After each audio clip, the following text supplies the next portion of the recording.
안녕하세요. 저는 늦깎이 요양보호사를 준비 중인 40대 여자입니다. 여러분은 여러분 인생에서 피할 수 없는 풍파를 어떻게 견디셨나요? 그냥 시간이 해결해 주길 기다릴 수도 있고, 사랑하는 사람들에게 도움을 요청할 수도 있고, 혼자서 그저 가슴 깊은 곳에 묻어둘 수도 있겠죠. 저희 어머니의 말씀으로는 내 처지와 같은 사람을 도우면서 상처를 치료하는 것도 도움이 된다고 하시더라고요. 저와 저의 가족이 큰 상처를 입고 치유하는 과정을 거친 건 그리 오래되지 않았습니다. 간호대를 나와 바로 취업한 저는 오랫동안 아픈 사람들을 돌보면서 살았습니다. 간호사란 직업 여러분 다들 아시죠? 아마 대한민국에서 고된 일을 묻는다면 들 수 있는 직업 중 하나라고 생각합니다. 물론 모든 일들이 힘들지만 아프신 분들을 매일 24시간 마주하는 게 정말 보통 힘든 일이 아니거든요. 하지만 종종 몸이 나아진 환자분들이 그동안 고마웠다고 간호사 선생님도 건강하시라는 말 한마디 듣는 게 제가 이 직업을 택한 이유 중 하나였죠. 하지만 고된 일에 주기적인 기분 전환은 필요한 것 같더라고요. 동생의 권유로 운동을 하게 됐는데 동기부여를 위해 들어간 배드민턴 동호회에서 동기부여뿐만이 아니라 결혼할 상대도 찾게 되었답니다. S전자 AS 수리기사로 일하는 남편은 동호회의 총무였는데 리더십 있고 성실한 점이 남자다워서 제 마음이 갔죠. 저와 성격도 잘 맞아서 몇 년의 연애 후 결혼 이야기까지 일사천리였습니다. 결혼 이야기가 나오자마자 서로 먼저 가족에게 서로를 소개시키고 싶다고 난리였죠. 저는 워낙 가족이랑 가깝고 소통을 자주 해서 빨리 만나게 해주고 싶었고, 남편은 본인 가족 소개시켜주는 게 제일 큰 산일 것 같다고 먼저 매 맞는 기분으로 처리하고 싶다고 했었네요. 시부모님과 남편의 남동생만 봤을 때 남편이 왜 그렇게 걱정을 했는지 모를 정도로 아무 문제가 없었습니다. 충청도 제천에서 오랫동안 구두방을 운영하신 성실한 시아버지와 가까운 곳에 부지런히 슈퍼마켓을 하고 계시는 시어머니는 정말 좋으신 분들이었고요. 절 정말 예뻐해 주셨어요. 형보다 먼저 결혼한 도련님도 중소기업에 다니고 있는 평범한 사람이었죠. 남편이 왜 본인 가족 소개시켜 주는 걸 걱정했을까 싶었는데, 이유가 다 있더라고요. 남편이 걱정했던 건 그 집안의 막내, 바로 시누이였습니다. 시누이는 일명 시댁의 골칫덩어리였죠. 남편과는 7살 차이가 나는 막둥이 시누이는 그저 집안에서 오냐오냐 취급을 받아서 그런지 나이에 비해 굉장히 철이 없더라고요. 시댁에 인사를 드리러 간 날 한창 시부모님과 식사를 하고 과일을 먹으며 이야기를 하고 있는데 술을 먹고 들어온 시누이를 딱 마주쳤죠. 어? 아, 오늘 오빠 결혼할 사람 데려온다고 했구나. 내가 깜빡했네. 죄송합니다. 저 오빠 동생 박선영이라고 합니다. 네네. 안녕하세요. 한여주입니다. 아유, 저놈의 기집애. 왜 하필 오늘 술을 먹고 들어와서 추태를 보이는지 모르겠네. 예, 여주야. 내가 미안하다. 제가 워낙 철이 없어서. 아니요, 전 괜찮아요. 야, 박선영. 인사했으면 그냥 방으로 들어가. 아, 왜? 동생이 창피하냐? 언니, 오빠가 이런 사람이에요. 지금 좀 다정해 보인다고 속지 마세요. 동생이 기분 좋게 술 먹고 들어왔다고 괜히 트집이야. 사람이 저렇게 매정하다니까요. 오늘 많이 마셨나 봐요. 기분 좋은 일 있었어요? 사람이 뭐 기분 좋은 날만 술 먹나요? 그냥 마시고 싶으면 마시는 거지. 근데 언니 간호사라면서요. 아, 힘들겠다. 이번에 뉴스에서 간호사들 왕따 문제 나오던데 언니 정도 연차면 이제 괴롭히는 사람은 없죠? 그럼 언니도 신입 간호사들 들어오면 막 괴롭혀요? 야, 박선영, 너 술 취했으면 그냥 들어가서 자라니까? 왜 처음 만나는 사람한테 시비야? 그래, 선영아. 너 들어가서 얼른 자라. 미안하다, 여주야. 제가 취해서 그런 거니까 이해 좀 해라. 네, 괜찮아요, 아가씨. 전 다른 간호사들 안 괴롭혀요. 괴롭혀서 그만두면 그 인력 제가 충원시켜야 하는데 왜 그런 일을 하겠어요. 제가 신입들한테 잘해주고 함께 으쌰으쌰 해야 일도 효율적으로 되거든요. 그리고 저랑 같이 일하는 사람들 다 일도 잘하고 착해서 오히려 사이도 다 좋아요. 그러니까 괜한 걱정 안 해도 돼요. 우리 며느리 말 참 잘한다. 그렇지, 당연히 그래야지. 맞아. 우리 여주가 어디서 남 괴롭히고 다닐 애가 아니지. 아이, 엄마는 언제 봤다고 우리 여주야. 오늘 처음 본 거 아니야? 아, 집에 손님 오는 날 술 먹고 들어오는 정신머리도 어이가 없는데 취해서 처음 보는 사람한테 다짜고짜 사내 괴롭힘 하진 않냐고 묻는 무례함에 제 속이 어찌나 부글부글 끓는지. 이후에 남편은 애가 좀 별나고 철이 없어서 그런다고 대신 미안하다고 했는데 저는 그때 알 수 있었죠. 저 시누이가 분명히 우리 부부 결혼 생활에 피해를 줄 것이라고요. 혼내는 시모보다 말리는 시누이가 더 얄밉다고 했었나요? 시댁은 오히려 온 식구들이 시누이의 돌발 행동을 말려야 했습니다. 제 결혼식에 거의 이브닝 드레스 수준의 하얀 원피스를 입고 와서 소소하게 제 속을 뒤집어 놓은 건 물론이고요. 결혼 후에는 제 직장까지 찾아와서 절 괴롭히더군요. 점심시간 끝난 직후 환자가 제일 많은 시간에 바빠서 이리저리 뛰면서 일하고 있었죠. 근데 누가 저를 부르는 소리가 들리는 겁니다. 언니, 아가씨? 무슨 일이에요? 이 시간에 병원에 왜 왔어요? 어디 아파요? 네, 제가 요 며칠 위가 콕콕 쑤셔서 회사 반차 내고 언니는 병원까지 왔어요. 아가씨 회사 여기서 멀지 않아요? 그건 그렇고, 그럼 예약은 하고 왔어요? 오늘 환자 대기 꽉 찼는데. 그러니까 언니 병원으로 왔죠. 네? 여기 병원 시설도 좋고 진료도 잘 본다길래 왔어요. 언니가 있는 병원이니까 언니가 말만 잘하면 가족은 바로 진찰 받을 수 있는 거 아니에요? 아가씨, 내가 지금 너무 바쁘고 병원에 대기 인원도 예약 환자도 많아서 그렇게 쉽게 넣어줄 수가 없어요. 아, 그래도 진료 시간이 얼마나 걸린다고. 기껏해야 5분 정도잖아요. 그 정도도 못 해줘요? 조금의 언질도 없이 다짜고짜 찾아와서 하는 말이 연줄로 진료를 보게 해달라는 거라니. 심지어 가장 바쁜 시간에 말이죠. 신우의 부탁으로 다른 예약 환자의 시간을 뺏을 수는 없는 노릇이었어요. 그래서 전 단호하게 말했죠. 아가씨, 다음에 저한테 병원 올 수 있는 날짜랑 시간 말하면 선생님 진료 시간 비나 확인하고 연락 줄게요. 오늘은 미안하지만 그냥 가는 게 좋겠어요. 보다시피 바쁘거든요. 네? 그럼 오늘 반차 괜히 내고 왔네요. 병원 오려고 뺀 건데. 그러니까 나한테 먼저 말을 했어야죠. 나 진짜 가봐야 해요. 연락해요. 부릅뜬 눈으로 노려보는 시누이를 무시하고 다시 일을 하러 갔습니다. 시누이는 그날 일은 시부모님에게 뭐라고 전한 건지 마치 연락을 하고 예약을 하고 갔는데도 제가 안 받아준 것처럼 되어 있더라고요. 그거 어른들에게 설명하느라 진땀을 다 뺐네요. 이 어이없는 상황을 남편에게 전해봐도 남편은 그저 별난 애야 어쩔 수 없지 뭐 이렇게 넘어가더군요. 그 순간 시누이가 왜 그렇게 대책 없게 자랐는지 알 수 있었어요. 그저 아무리 무례하고 경우 없는 행동을 해도 그걸 제지해주는 사람이 없었던 거죠. 남편을 포함한 시댁 식구들처럼 말입니다. 남매들이 있는 입장에서 남편을 정말 이해할 수 없었어요. 저희 남매들은 이런 말 제 입으로 하긴 뭐하지만 정말 사이도 좋거든요. 그건 서로 잘한 일에는 아낌없이 잘했다고 해주고 잘못된 일엔 누구보다 나서서 조언을 해주고 건설적인 비판을 해줬기 때문이라고 생각합니다. 경상도 밀양시에서 쭉 나고 자란 저희 남매는 삼남 이녀로 제가 그중 둘째죠.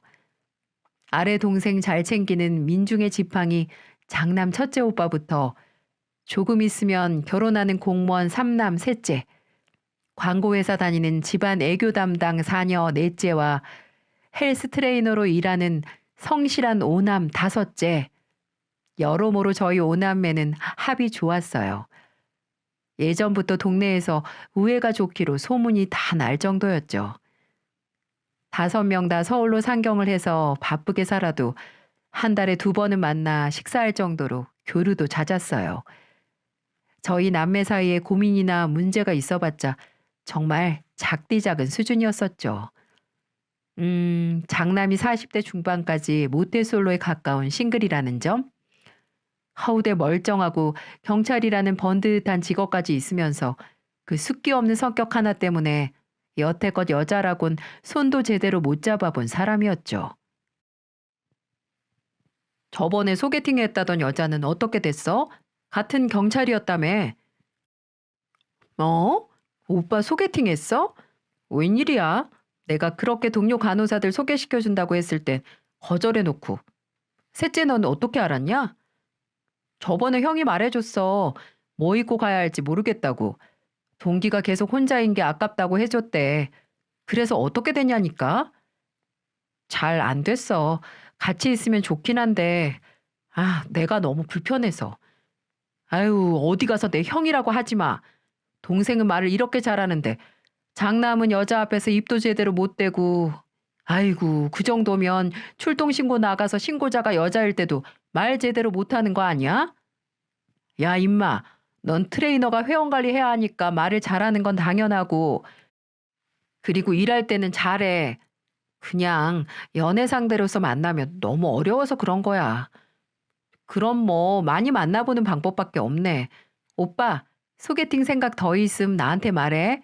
회사 동료들 중에 이상형 경찰인 사람 많아. 됐다.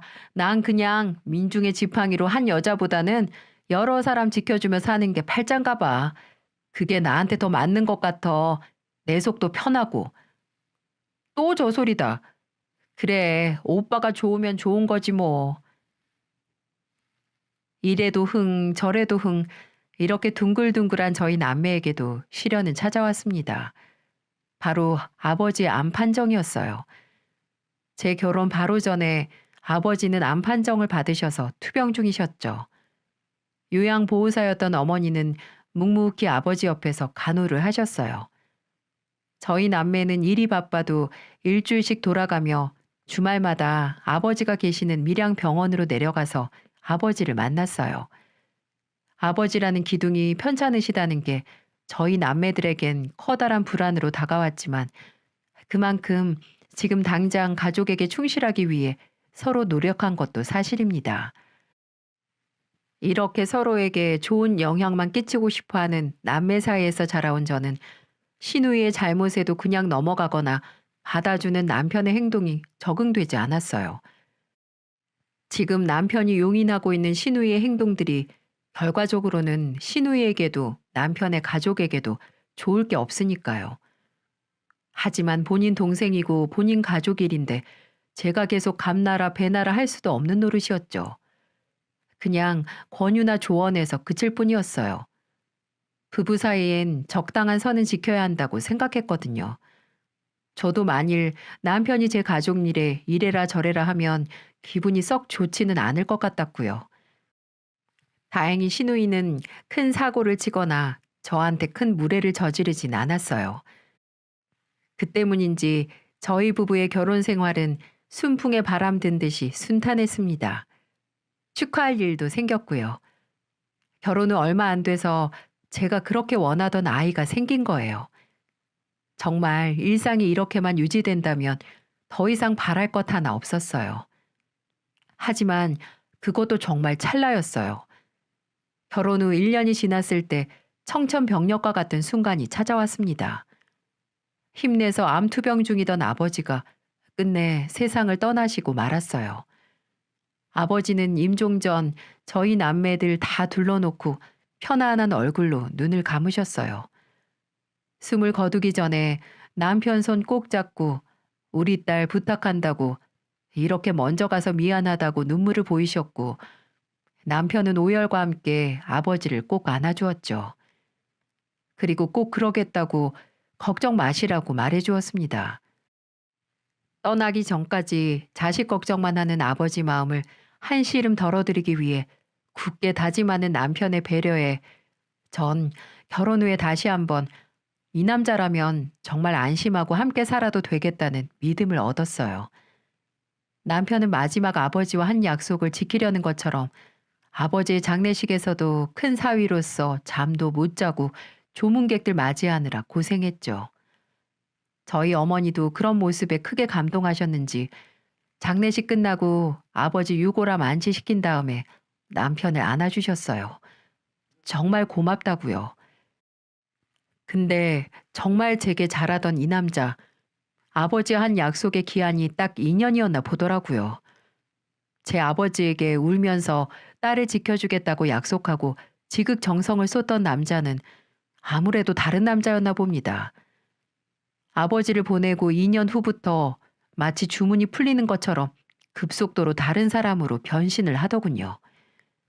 아직 기저귀 찬 딸 매일 등에 업고 다녀도 모자랄 판인데 기저귀 한 번을 자다 일어나서 갈아준 적이 없었어요. 아니 애는 저 혼자 만들어서 저 혼자 키웁니까?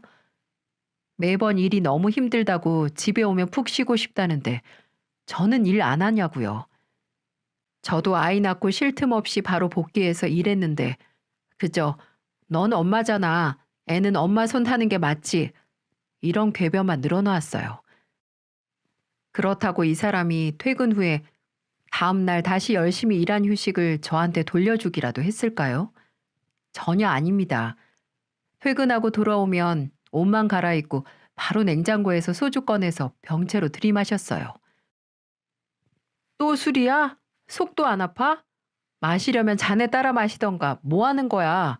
애는 신경도 안 쓰지? 내가 내 집에서 술 좀 먹겠다는데 무슨 상관이야? 내가 애 눈치 보면서 술 마셔야 돼? 애들이 보고 자라는 건 안 무서워? 애들 기억에 소주 병나발 부는 아빠로 남고 싶어? 아, 잔소리 지겨. 당신 퇴근하면 피곤하다며. 입은 전혀 안 피곤하나 보네. 아직도 입에 모터 달린 것처럼 잔소리 하는 걸로 봐선 난 그럴 기력도 없으니까 오늘 지혜 목욕은 당신이 시켜. 그래, 됐어. 내가 당신이랑 무슨 얘기를 하니? 얼마나 말이 안 통하는지 보이시죠? 이 사람 정말 이러지 않았었거든요. 제가 임신했다고 하자마자 금연을 시작한 사람이고요. 제가 아기 낳고 초반엔 새벽에 수유하느라 일어나면 같이 일어나서 옆을 지켜주던 사람이었어요. 아, 정말 누가 제 남편을 납치해다가 뇌 어디를 조작해서 도로 가져다가 놓은 건지 집에 있으면 그저 속만 답답한 나날이었죠. 호방하던 사람이 세상에 무슨 불만이 그렇게 많은지 점점 성격이 꼬이더니 나중엔 제가 눈에 보이면 그저 시비 걸기 바빴어요. 당신 살쪘어? 살? 나 오히려 지혜 갖기 전보다 4kg 빠졌어. 그래? 근데 왜 이렇게 부해 보이지? 나이가 들어서 부어 보이는 건가? 뭐? 참나, 뭐가 부어? 당신이 그렇게 보는 거겠지. 원래 여자들 나이 들면 살이 빠져도 둔해 보이는 거야. 관리 좀 해. 펑퍼짐하게 퍼져 있지만 말고. 나이는 뭐 여자만 드니? 결혼 후에 살찐 거 반대로 당신이잖아. 당신 허리 두꺼워진 게 나만 보이는 건 아닐 텐데. 그리고 내가 퍼져 있을 시간이 어딨니? 교대 근무하랴. 집에 오면 애 보고 집안 일하느라 엉덩이 붙일 시간도 없는데. 아, 그건 당신한테 고맙네. 집안일 손가락 하나 까딱 안 해서 집에 퍼져 있을 틈을 안 줘서 정말 고마워. 남편의 불만은 식탁에 고기가 없다, 뭐가 없다, 이건 짜다, 이건 싱겁다, 국은 매일 바뀌어야 하는 거 아니냐. 이런 반찬 투정에서 괜히 제 체중을 걸고 넘어지는 것까지 아주 다양했어요. 남편과 한 공간에 있으면 솔직히 피가 마르는 기분이었죠. 저희 부부는 결혼 후 제가 월급 관리를 했는데 나중엔 용돈이 적다고 난리를 부리기도 했습니다. 용돈 좀 더 달라니까. 너는 네 남편이 밖에서 가오 안 살게 술값도 못 내면 좋겠냐? 나도 더 주고 싶은데 지금 그렇게 돈을 막 쓸 상황이 아니라니까. 여보, 우리 딸 있어. 몇 년 후면 초등학교 들어가는 딸 있다고. 당신은 지의 미래를 위해서 더 저축해야 되겠다는 생각 안 해? 아이, 너 지금 나 무책임한 아빠로 만드는 거야? 고작 용돈 올려달라고 해서? 고작 용돈 올려달라고 한 수준이 아니잖아. 지금 당장 용돈 30만 원을 더 달라는 게 말이 돼? 아유, 됐다, 됐어. 치사해서 더는 부탁도 안 해. 나도 다 생각이 있으니까 나중에 후회하지 마. 그러던 인간이 결국은 월급 통장을 바꾸기까지 하더라고요. 본인이 버는 돈 이제 직접 관리하겠다고요. 제가 그럼 대출금이나 관리비, 지혜한테 들어가는 돈은 어떻게 할 거냐라고 하니까 거기엔 일절 대답도 안 하고 모르쇠로 일관했어요. 그때 이 인간이 신우이랑 피부치인 게 확실하구나 실감했죠. 대책 없고 경우 없고 생각도 없는 게 딱 닮은 오누이더군요. 그렇게 갈수록 마주치면 싸우는 날이 늘어나기만 했어요. 남편은 절 보면 그저 뭘로 트집을 잡고 시비를 걸까 궁리하는 사람 같았고 저는 일하고 애 키우느라 몸이 힘들어 괜한 싸움 만들기도 싫었죠. 차라리 얼굴을 안 보는 게 마음이 편했네요.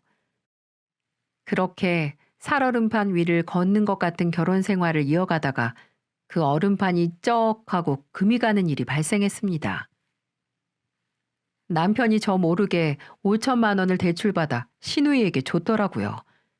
그리고 1년 뒤 갚겠다는 차용증을 썼는데 제가 그걸 발견한 거죠. 숨기겠다고 책장에서 제일 두꺼운 책 사이에 넣고 꽂아놨는데 참나, 저는 차용증을 발견한 당일 남편에게 따졌습니다. 결혼 후에 이런 결정을 아내 모르게 한다뇨. 여러분은 이게 말이 된다고 생각하세요? 어떻게 이걸 나한테 한 번도 상의 없이 할 수가 있어? 날 무시해도 정도껏 무시해야지. 누가 무시해? 그냥 선영이 걔가 이혼하고 혼자 힘들게 사는 게 안쓰러워서 잠깐 빌려준 거지. 걔가 다 갚을 거야.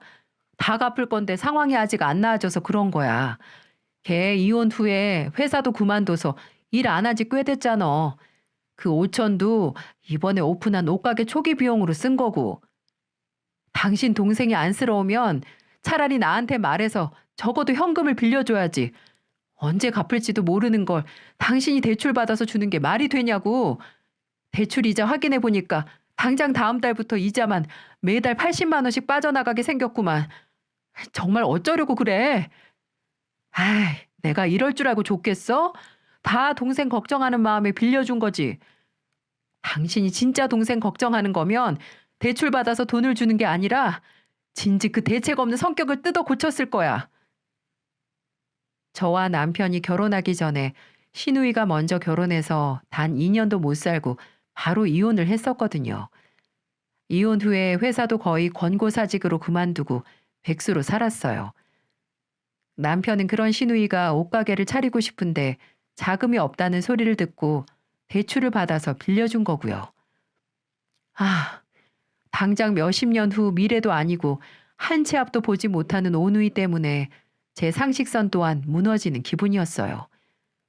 시누이가 꼭 갚을 거라고 떵떵거리는 남편의 말을 축구공처럼 떵 차버리는 사건이 터지고야 말았습니다. 큰맘 먹고 대출까지 받아서 열어준 옷가게가 6개월도 가지 못하고 폐업을 하고 만 거죠. 남의 일 쉽게 보고 덤볐던 거죠. 그뿐만 아니라 가족에게 알리지도 않고 가게 정리 후에 보증금 빼서 그거 들고 날랐네요. 정말 시누이는 바람과 함께 사라졌습니다.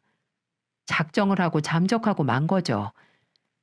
뭘 믿었는지 모르겠지만 밑도 끝도 없이 동생이 갚겠지 하던 남편은 패닉 상태에 빠졌어요.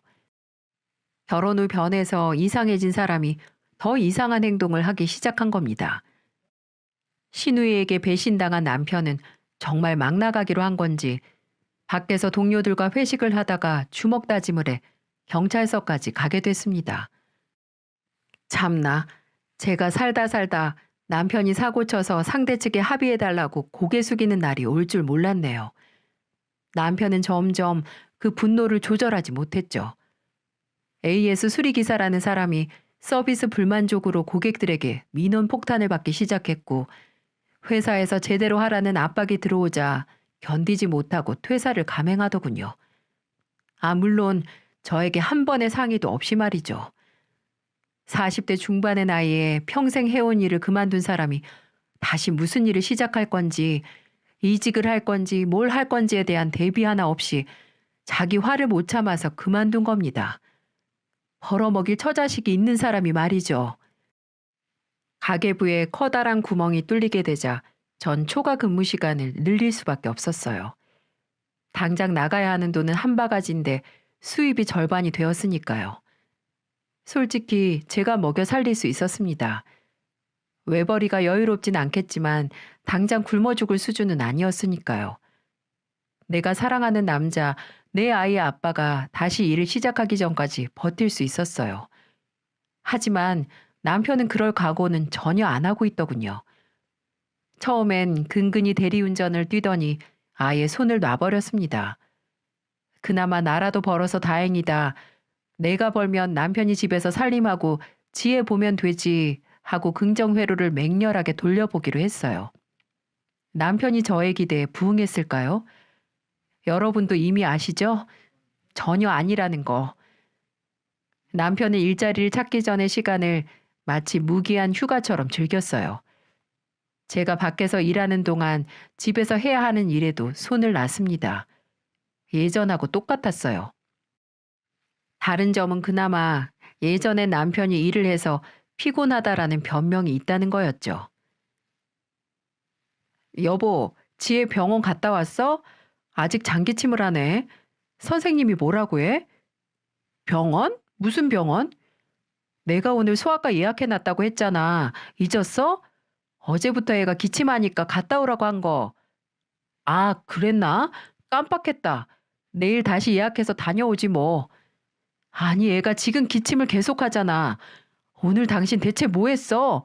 빨래통에 빨래도 그대로 있고 집안 청소가 돼 있는 것도 아니고 배달 음식만 식탁에 있는 걸로 봐선 당신 오늘 할 일 애 병원 데려가는 거 하나인데 그걸 못해?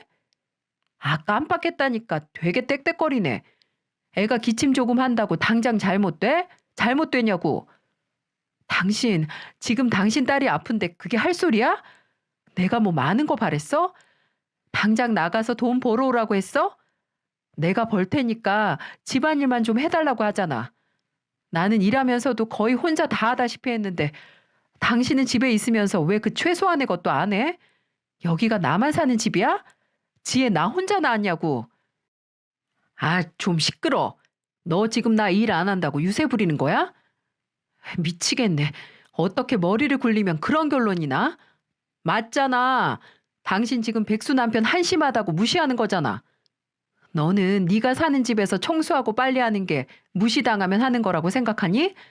너 그럼 지금까지 피곤하고 쉬고 싶다고 나한테 집안일 다 떠넘겼던 거 나 무시해서 한 행동이었네? 그렇지? 말꼬리 잡지 마. 됐다.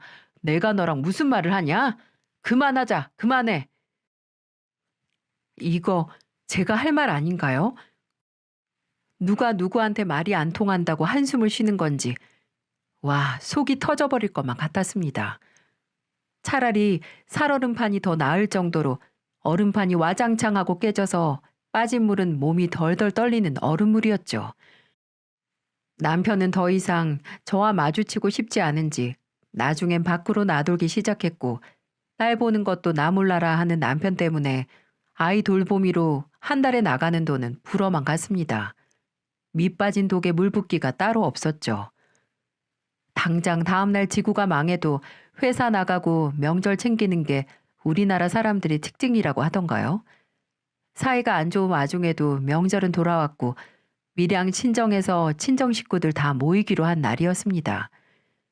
저희 가족과 막내는 전날 먼저 내려갔고 오빠와 셋째, 넷째는 시간이 안 맞아서 당일에 오기로 했어요.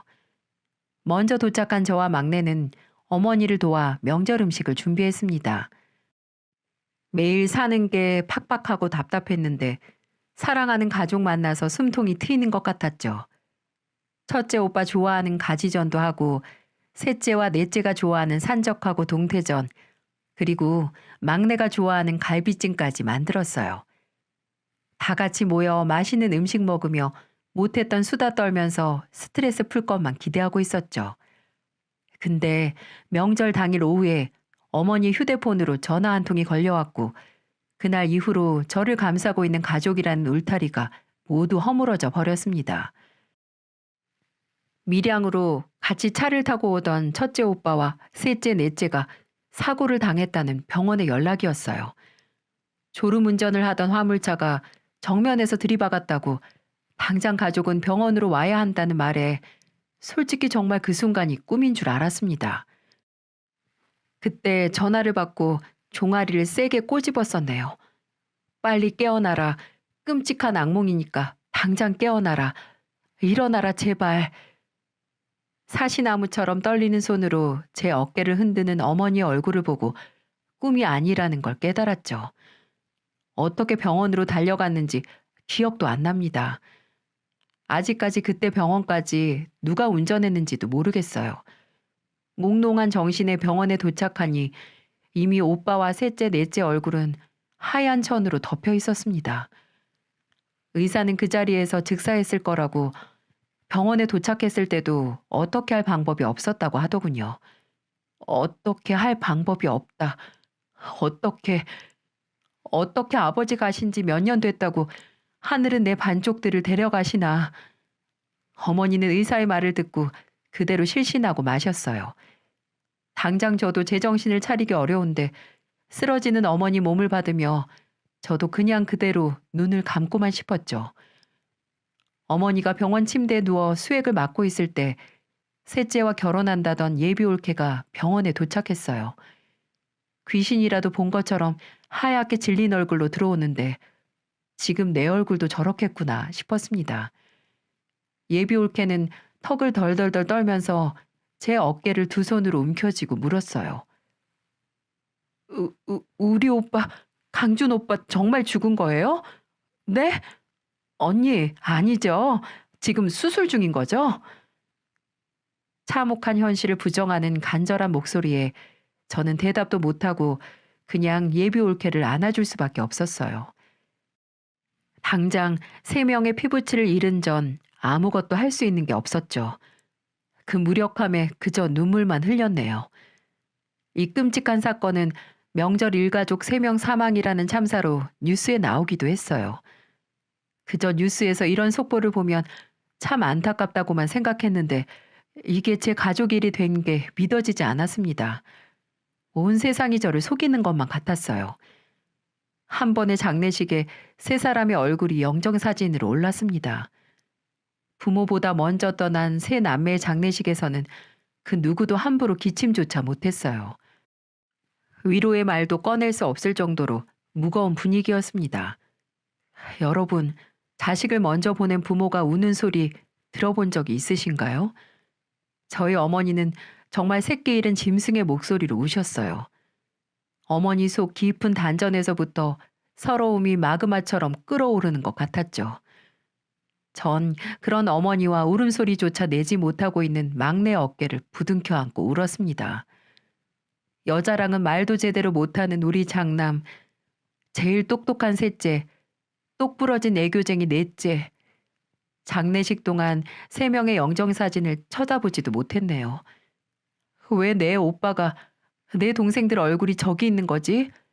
싶을 정도로 기이한 느낌이었으니까요. 이제 만나지도 못하고 만질 수 없다는 안타까움에 울고, 아직 너무 젊은 우리 오빠와 너무 어린 내 동생들이 불쌍해서 울고, 명절에 우리 얼굴 본다고 셋이서 차에 타서 기대했을 그 마음이 너무 소중하고 미안해서 울었습니다. 이제 듣지 못하는 오빠의 어딘가 어눌하고 그저 사람 좋은 목소리도, 잘난 척하면서 말하는데 밉지 않은 셋째의 목소리와 언니 라고 늘어지게 저를 부르는 넷째의 목소리도 듣지 못하겠죠. 못해준 게 너무 많은데 왜 벌써 간 걸까? 먼저 가신 아버지가 적적해서 데려가셨나 이런 미친 생각까지 들더군요. 세 명의 장례식이 끝나고 저희 집은 영혼을 잃은 것 같았습니다. 어머니는 기력이쇠에 병원에 입원하셨고 저도 막내도 껍데기만 남았거든요. 기계적으로 움직인다는 느낌이 뭔지 알겠더라고요. 제 상태가 정말 산 사람의 상태가 아니라서 남편도 더 이상 제 신경을 건드리지 않고 조용했습니다. 아니, 그런 줄 알았어요. 어머니가 계신 병원에서 연락이 오기 전까지 말이죠. 어머니 혈압이 갑자기 올라서 의사가 보호자인 저에게 연락을 해온 거죠. 저는 급하게 병원으로 갔습니다. 혼자 계실 어머니가 걱정돼서 친정 근처 병원이 아니라 서울에 있는 병원에 입원시킨 게 다행이었죠. 혹시 어디가 많이 안 좋아지신 건가 하는 생각을 되풀이하면서 병원으로 가는데 정말 지옥으로 가는 기분이었어요. 이미 병원에서 오는 연락에는 이골이 나 있는 상태였거든요. 의사와 상담을 마치고 어머니가 계신 병실로 가니 우리 엄마 거의 숨만 붙어 있는 상태의 어머니를 보고 그대로 주저앉을 뻔했습니다. 날이 갈수록 점점 말라가는데 이대로 어머니마저 잃을 수 있겠다는 극도의 불안감이 엄습했죠. 엄마, 나왔어요. 선생님하고 얘기 끝났어. 요즘 밥 안 먹는다면서요. 왜 그래, 엄마. 먹어야지. 병원에서 연락했니? 너한테? 어, 보호자가 나로 돼 있으니까. 그래, 안 그래도 부르려고 했는데 잘 됐네. 왜, 뭐 필요한 거 있어요? 밥도 잘 안 드시는 어머니가 뭐 드시고 싶으신 거라도 생겼나 하는 희망에 부풀어서 되물었더니 어머니는 전혀 예상치도 못하던 충격적인 이야기를 해주시더군요. 박서방, 아직도 놀고 있니? 그 사람? 네, 아직. 아, 몰라요. 요즘은 일 구하려고 알아보는 것 같지도 않아. 어제 박서방 왔다 갔다.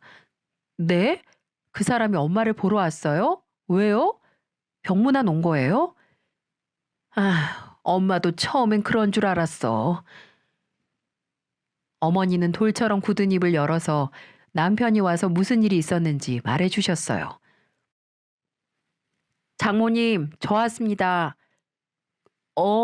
박서방이 여기까지 무슨 일이야? 여주한테 오늘 온다는 얘기 못 들었는데. 여주는 몰라요. 저 온 거 그냥 사위가 장모님이 하도 걱정돼서 제가 온 거죠. 몸은 어떠세요? 식사는 잘 하고 계세요? 그냥 영 입맛이 없네. 지금 내가 목으로 뭐가 넘어가겠어. 장모님, 지금 같은 상황에서 더 잘 드셔야 돼요. 장모님까지 건강 악화되면 애엄마가 어떻게 살겠습니까?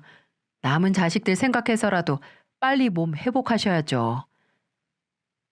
남편은 정작 어머니를 만나러 온 목적은 말도 안 하고 실없는 소리만 계속 빙빙 돌려 했다고 합니다. 어머니가 보시기엔 분명 할 말이 따로 있는데 안 하고 있는 것 같았다고 하시더라고요. 혹시 제게 무슨 일이 생긴 건가 해서 제 안부를 물으셨다고 하네요. 여주는 요즘 어때 보여? 걔가 괜찮은 것처럼 살아도 제일 열이낸데. 그쵸, 여주 열이죠. 많이 힘들어하고요. 그래서 말인데요, 장모님. 왜? 여주가 앞으로 편하게 잘 살아야 하잖아요. 물론 어머니도 그렇고 처남도 그렇고요. 남은 가족이 아픔을 이겨내고 잘 살아야 먼저 간 가족들한테 잘하는 거고요. 그러려면 아무래도 번듯하게 사람 구실하면서 살아야겠죠. 그렇지. 그래서 그러는데 장모님, 죽은 형님하고 처남, 처제 앞으로 나온 보험금이 대충 얼마나 하나요? 아니, 그걸 자네가 알아서 뭐 하려고 그러나. 그게 여주 행복이랑 무슨 상관이야? 장모님, 지금 저 일 없이 쉬고 있는 거 아시죠? 그것 때문에 저도 여주한테 미안한 마음뿐이에요. 가장이 돼서 호강은 못 시켜줄 망정 이렇게 한심한 모습만 보이고. 저 보란 듯이 성공해서 여주도 그렇고 장모님께도 효도하면서 살고 싶습니다. 그게 먼저 가신 장인어른과 한 약속이기도 하고요. 그러니까 저 그 보험금 딱 한 번 빌려주시면 정말 열심히 해서 보답 드리겠습니다. 네? 저 한 번 믿고 빌려주세요, 장모님. 아니, 이게 지금 뭘까요? 남편이 어머니에게 와서 내 형제의 목숨값을 구걸한 거 아닙니까? 어머니는 드디어 드러낸 남편의 속내 속이 뒤집히셨다고 합니다. 자네 지금 내 자식들 목숨값 빌려달라고 애원하러 왔나? 내가 병원에서 퇴원할 날짜를 못 기다리고 병상에 누워있는 장모한테 돈 빌리려고 온 거야? 장모님, 저 얼른 성공해서 장모님 딸한테 잘해야죠. 장모님 퇴원 기다리는 건 여주가 불행해지는 거예요. 저 한 번만 믿어주세요. 제가 지금 구상 중인 전자기기 AS 센터가 있는데 장모님이 보험금 투자만 해주신다면 절대로 실망시켜드리지 않을 거예요. 투자? 자네 지금 투자라고 했나? 아니, 장인어른 보낸 지 얼마나 됐다고 처가 식구들 절반은 떠나보내고 고작 한 생각이 자네가 구상한 사업 보험금으로 투자받아 시작하겠다는 거야? 박서방, 자네 지금 제정신인가? 어? 자네가 사람이면 이렇게는 못하네. 이렇게 지 혼자 살겠다고 그 말에 내가 받을 상처는 생각도 안 할 수는 없지. 아, 절대로 못 주네. 자네 그 성공할지 못할지 알 수도 없는 사업에 내 자식들 목숨값 내놓을 수는 없지. 절대로 못 줘. 장모님, 잘 생각해 보세요. 그 돈 끌어안고 있는다고 죽은 자식이 살아옵니까? 답답한 소리 하지 마시고 다시 생각해 보세요. 생각이 바뀌면 그 입 닥쳐. 내 생각 절대 바뀔 생각 없으니까 그 더러운 생각 깨끗하게 포기해. 이참에 내 딸하고도 정리해. 만약에 여주가 자네하고 계속 산다고 하면 난 내 딸 안 볼 자신 있으니까. 아, 산 사람은 살아야 하는 거 아닌가요? 그 돈 다 껴안고 장모님도 자식 따라가시려고요? 이 천하의 몹쓸 놈, 더러운 새끼. 당장 나가. 당장 나가라고. 어머니의 혈압이 오른 이유가 따로 있었습니다. 바로 제 원수 같은 남편 때문이었던 거죠. 어머니의 말을 듣고 전 단박에 이혼하겠다고 말했습니다. 어머니가 먼저 떠난 가족과 저 사이에서 고민할 일은 절대 오지 않을 거라고 말하고는 병실을 빠져나갔죠. 그 후레자식이 있는 집까지 가는 길 눈앞이 시뻘겋게 달아올랐어요. 당장 칼부림이 난다고 해도 이상하지 않을 정도였죠. 현관 비밀번호를 누르고 집 안으로 들어서는 순간 소파에 누워 TV를 보고 있는 남편에게 들고 있던 핸드백을 던져버렸네요. 아직 영문도 모르는 남편은 갑자기 가슴으로 날라온 핸드백을 안고 소리를 질렀습니다. 아, 지가 뭔데. 뭐 하는 거야? 너야말로 뭐 하는 거야? 자식 잃고 슬픔에 몸져놓은 우리 엄마 이용해서 돈 뜯어내려고 했니? 네가 그러고도 사람 새끼야? 어? 아, 들었어? 그래, 장모님이 당신한테 말할 것 같더라니. 야, 근데 내가 나만 좋자고 그랬겠냐? 다 너랑 지혜 먹여 살리려고 나 나름대로 노력을 한 거지. 노력? 너 지금 아픈 엄마한테 가서 돈 구걸한 게 노력이라고 말하는 거야? 아주 2번 노력했으면 구걸해서 번 돈으로 건물도 샀겠네. 참나, 근데 장모님도 정말 너무하신다. 내가 그 돈을 뺏기랬냐 아니면 달라고 했냐? 그냥 투자하는 마음으로 빌려달라니까. 진짜. 아이, 누가 자식 목숨값 지고만 있는지. 그렇게 하면 하늘에 있는 형님이 좋아할 것 같아? 오히려 좋은 기회 놓쳤다고 장모님 원망만 할걸? 뭐? 당신 지금 말 다 했어? 저는 끝내 우리 오빠를 들먹이는 남편에게 손을 올렸습니다. 제게 뺨을 맞은 남편은 눈이 돌아가서 제게 몇 배로 대갚았죠. 정말 말 그대로 남편에게 두들겨 맞느라 쥐고 있던 핸드폰도 멀리 날아가고 거실에 쓰러져 남편의 발길질에 머리를 감싸 안고 있으면서도 방에서 자고 있는 아이가 깨서 이 광경을 볼까 무서웠습니다. 사람을 실컷 때리다가 그래도 분이 안 풀리는지 남편은 베란다로 나가 담배를 입에 물더군요. 그때 전 도움 요청을 위해 날아간 핸드폰을 찾아 바닥을 기어갔어요. 핸드폰은 소파 아래로 들어가 있었고 전 부들부들 떨리는 손으로 119를 눌렀습니다. 집 주소를 부르고 그대로 정신을 놓았어요. 다시 눈을 떴을 땐 냄새만으로도 병원이라는 걸 알 수 있었죠. 비상 연락망에 있던 막내 동생이 찾아와 여기저기 멍투성인 제 얼굴을 떨리는 눈으로 보곤 누나 때린 후레 자식 죽여버리겠다고 소리쳤죠. 아니나 다를까 함께 운동하는 사람들 끌고 저 때린 개자식을 흠신 때려 복수해주고 왔더라고요. 정도가 지나친 동생은 바로 폭행죄로 경찰에 입건됐어요. 저를 곤죽 만든 남편도 집행유예를 선고받고 남편을 곤죽으로 만든 동생 또한 집행유예를 받았죠. 동생에게 빨간 줄 긋게 했다는 죄책감이 만만치 않더라고요. 괜히 내가 맞아가지고 이런 생각에 정말 괴로웠죠. 가족을 잃은 것만으로도 한많은 신세인데 남편이란 작자에게 맡기까지 하다니 저는 병원에서 퇴원하자마자 몸에 별처럼 수놓아져 있는 폭행 흔적을 증거로 남기고 변호사를 찾아갔어요. 그리고 바로 이혼 소송을 시작했죠. 남편이 몇 개월을 백수로 살고 절 때린 흔적 사진이 증거가 되어 양육권은 물론이고 재산 분할도 제게 유리하게 진행됐습니다. 이렇게 깔끔하게 끝나니 맞은 게 도움이 된다는 게 어이가 없기도 하고 씁쓸하기도 했죠. 정말 염치 없고 끔찍한 게 뭔지 아시나요? 이제 전 남편이 된 그 사람은 이혼 확정이 되고 며칠 뒤에 득달같이 연락을 해오더군요. 전화를 모두 무시했지만 전 남편은 그저 후회한다고 미안하다고 한 번만 봐달라는 장문의 문자 메시지를 매일같이 제 핸드폰에 남겼습니다. 염치가 이 정도로 없으면 어디 경찰서에서 잡아가야 하는 거 아닌가요? 아내를 팬 새끼가 무슨 생각으로 다시 받아달라고 연락을 하는지 아무리 생각해도 인생을 혼자 사는 놈입니다. 남 생각을 아주 1%도 안 하더군요.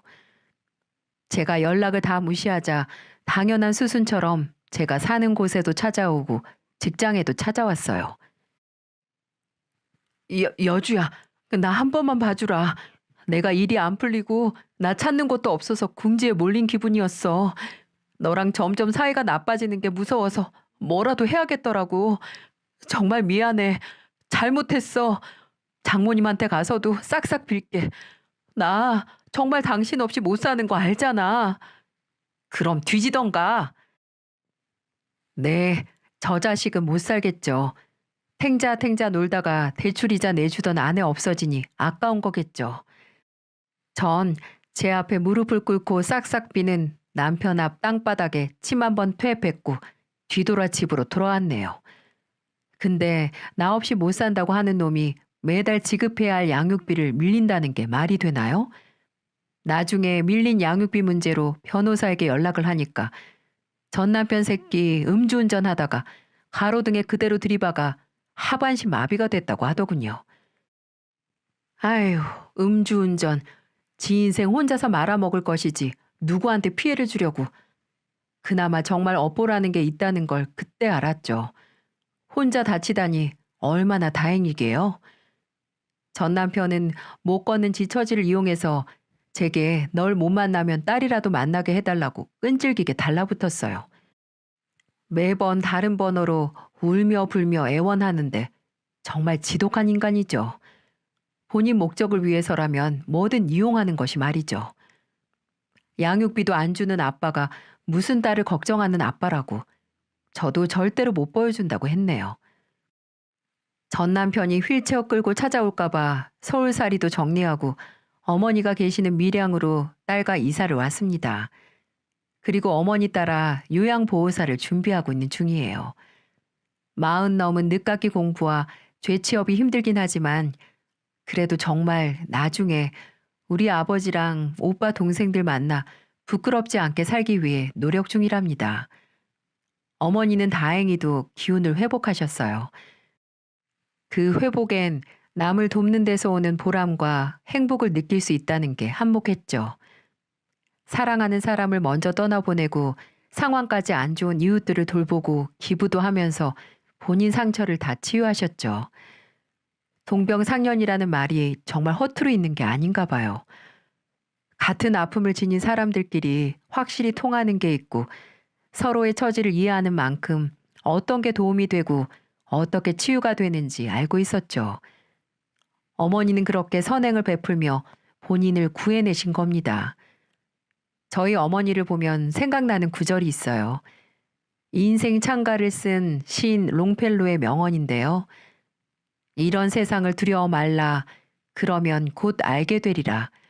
고통을 겪은 다음 강해지는 것이 얼마나 장엄한가를. 이루 말할 수 없는 고통을 이겨낸 저희 가족은 사랑하는 사람들을 다시 만나기 전까지 더더욱 강해져서 다음 생엔 누구도 잃지 않고 지켜낼 수 있는 힘을 기를 겁니다. 솔직히 불가능하고 터무니없는 얘기일지도 모르지만 그만큼 간절하니까요.